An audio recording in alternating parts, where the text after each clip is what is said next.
Hello guys! Hello. This is for Taurus. Welcome dito sa aking channel, Taurus. This is general reading for the month of March. Whole month of March ito para sa lahat ng Taurus. So titingnan natin, Taurus, kung anong messages, energy, gabay para sa inyong lahat. So please use your intuition, guys.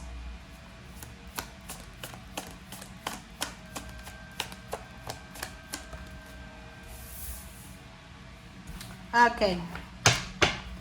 Ang nakikita ko sa'yo dito, maybe you are in a long distance relationship with your family. Sinasabi ng baraha sa'yo dito na posibleng makikita mo is either sa social media or mababalitaan mo sa mga tao sa paligid mo na your family is having a good life. 'Di ba? Itong community na to eh. 'Di ba? Kung makikita mo dito, sinasabi ng baraha sa'yo dito na your family is planning for a celebration. So, there's a celebration of peace, harmony, victory, and success para sa pamilya mo. Kasi manifestation to eh, 9, 10, 11, 12. So, yun. May mga like graduation, weddings, ano pa ba? Ang daming birthday celebration. So, marami dito na selebrasyon na posibleng mangyari sa pamilya mo or isi-celebrate ng family mo. But the problem is, pwedeng malayo ka, Taurus, sa kanila. Okay? So, puro lang balita yung matatanggap mo. Message of concern number 14, number 5. So, sinasabi ng baraha sa'yo dito na sorry ha. Sorry sa Taurus ha. Kung nakikinig ka ngayon, maybe may trabaho ka. Posibleng may trabaho ka ngayon. It's either nasa ibang bansa ka or nasa Pilipinas or nasaan ka mang sulok ng mundo. Possible ka na makatanggap ng balita. It's either malilay off ka, mateterminate ng maaga yung kontrata mo. It's either mababawasan yung sweldo mo, mababawasan yung schedule mo, ganito, mababago yung schedule mo. So, sinasabi ng baraha sa'yo dito na medyo mag-aalala ka sa message na yan.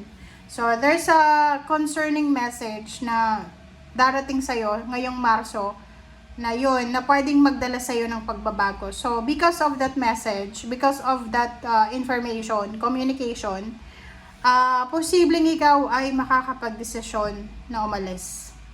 Okay? So, nakikita ko sa'yo dito, isa sa mga posible na mangyari dito is there's a breakup, magkarelasyon na posibleng maghihiwalay.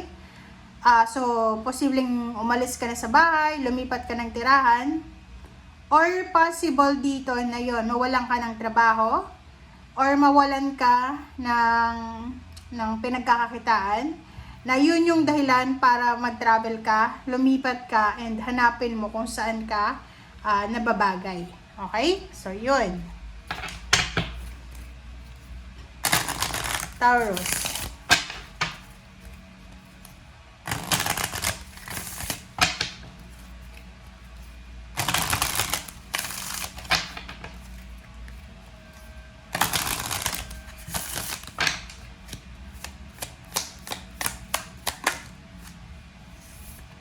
Okay.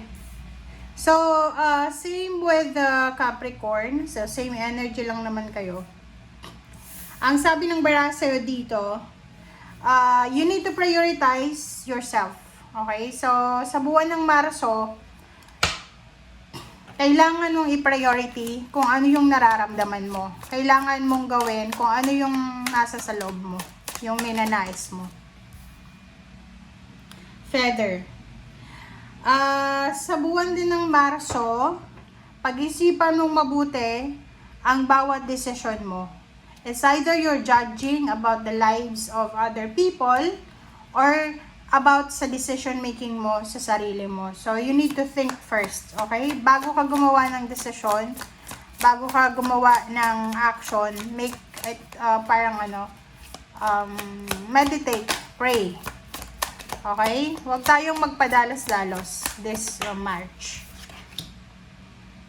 Stars, you can manifest your every wish. So, So, sabi ng baraha din sa'yo dito, Taurus, na this month of March, mayroong mga revelation. Kumbaga, mayroong mga mangyayari dito na hindi mo gugustuhin.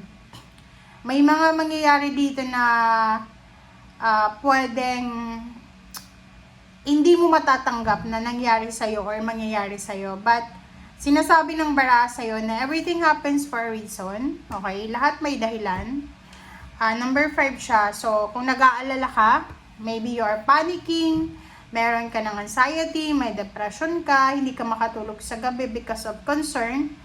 And sinasabi ng baraha sa'yo dito, huwag kang masyadong mag-alala kasi lahat ng gusto mo, makukuha mo kung talagang gugustuhin mo. Kasi 'di ba? Minsan may mga problema ka. Like ikaw, as a Taurus, napaka-loyal mo sa partner mo. Sa either partner mo sa trabaho, partner in life, sa romance, partner sa business, napaka-loyal mo talaga. Kahit nakikita mo na niloloko ka na, may mga third party na, pinapatawad mo pa rin. Kasi loyal ka eh. Ang problema lang dito, may mga problema ka na nangyayari, or yung problems na to ay nagiging problema. It's because of pagiging loyal mo. So, minsan, hihingi ka ng advice, or hihingi ka ng pabor sa ibang tao. Advice, ganun. Anong gagawin mo? Kahit naman bibigyan ka ng advice ng mga tao sa paligid mo, wala ka namang pakikinggan kasi stubborn ka pagdating lalo sa love life. So, if ever na may problema ka sa love life this March, huwag ka nang humingi ng tulong sa mga tao sa paligid mo kasi useless lang yun eh. Kung hindi ka naman makikinig, kung yung pagiging Taurus mo lang naman, kasi horn yun eh, 'di ba? Horn yung Taurus. So, talagang stubborn ka. So, much better na sarilinin mo na lang yung problema mo. Kasi, unang-una, nakakaabala ka din sa mga tao. And, if hindi mo naiintindihan, pag may mga chances tayo na humihingi tayo ng advice sa ibang tao, tapos hindi naman natin pinapakinggan, lalo sa kaibigan mo, humihingi ka ng advice sa kaibigan mo, gusto mo nang makipaghiwalay sa karelasyon mo, kasi hindi ka naman nakikinig, kayo pa yung nag-away ng kaibigan mo. Okay, na nag-advise sa'yo. So, di ba? Parang, sabi sa'yo ng barahan na to, lahat makukuha mo, lahat mamamanifest mo kung makikinig ka. Makikinig ka lang. And gagawin mo yung tama, hindi yung pagiging stubborn. Alright? Okay, so let's check. Ano pa ba?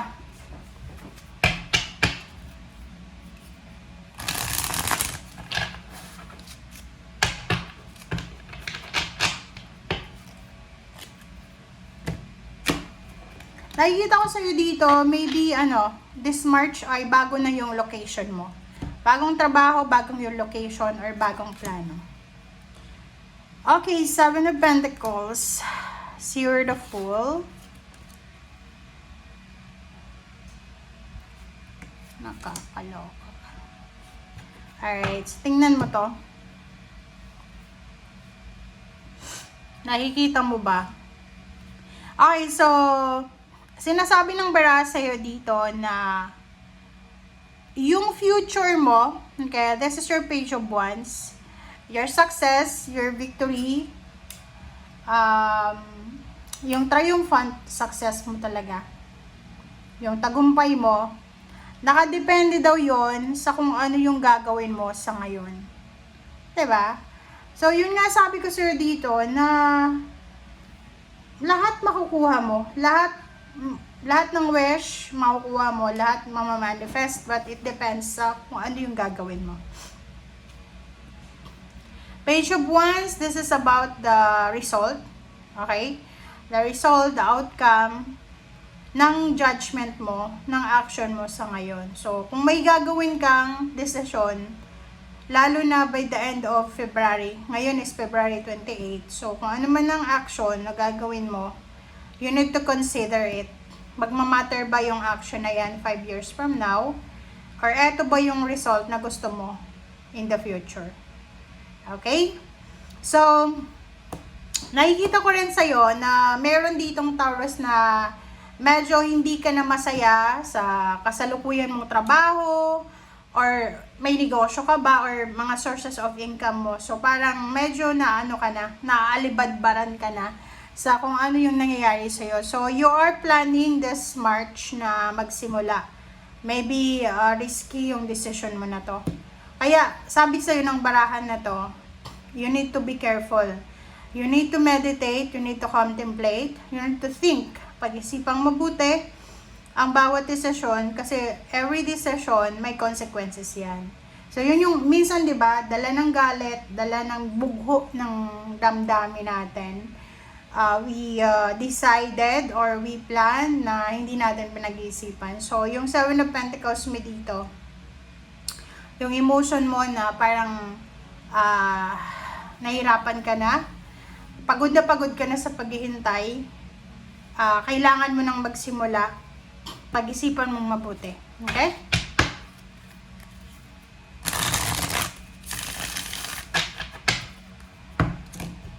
Alright, so let's check for the judgment. Judgment, reverse na Six of Cups. Nakikita ko sa'yo dito,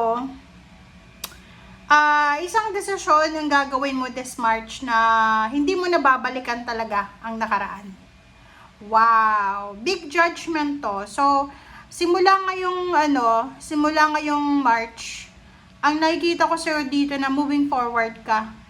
Magdedesisyon ka ngayong Marso na wala nang balikan. So, pwedeng, kung makikipaghiwalay ka, hindi ka na makikipagbalikan. Kung maglalayas ka, hindi ka na babalik.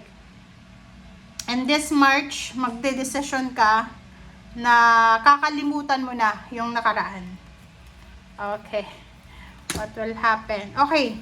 So, yung Page of Wands mo dito, sinasabi ng baraha sa'yo na nakafocus ka, Taurus, sa pagkakaroon ng peaceful life. Yun yung focus mo ngayon. Nakafocus ka sa pagkakaroon ng tahimik na buhay. Zero, the Fool is Knight of Pentacles. So, sinasabi ng baraha, so, tama yung sinasabi dito na you are looking for a new source of income. So, excited ka. This March, ngayong Marso, ay excited ka para sa bagong journey mo. Pwedeng maghahanap ka ng bagong trabaho, lilipat ka ng bahay, lilipat ka ng company, or pupunta ka ng ibang bansa. Seven of Pentacles is Seven of Cups. So, nakikita ko sa'yo dito, you have several choices and options this March. So, nasa iyo yan. Kung ano yung mga bagay-bagay na gugustuhin mo, kung ano yung decision mo, Two of Swords, and Nine of Pentacles, ikaw yung magde-decision yan. Kaya ngayon, di ba, sabi ko sa'yo, marami kang pagde-desisyonan simula ngayong Marso or by the end of February, na kailangan mo talaga siyang pag-isipan. Kailangan mong mag-pray, manalangin ka, mag-meditate ka, kasi minsan yung mga decision making natin is hindi naman talaga siya solid na decision. So, dito sinasabi ng baraha na you need to be careful. Okay? You need to be careful. Kailangan yung decision mo ay masusi mo siyang pinag-isipan. Okay? Kasi eto, choices to. Choices and options siya. Na dapat, lalo eto, na Six of Cups, gusto mong makamove on na, gusto mo nang kalimutan yung nakaraan. Magsisimula ka, for example, hindi naging maganda yung takbo ng buhay mo sa isang lugar, lilipat ka sa isang lugar na you're starting over. Panindigan mo siya. Okay?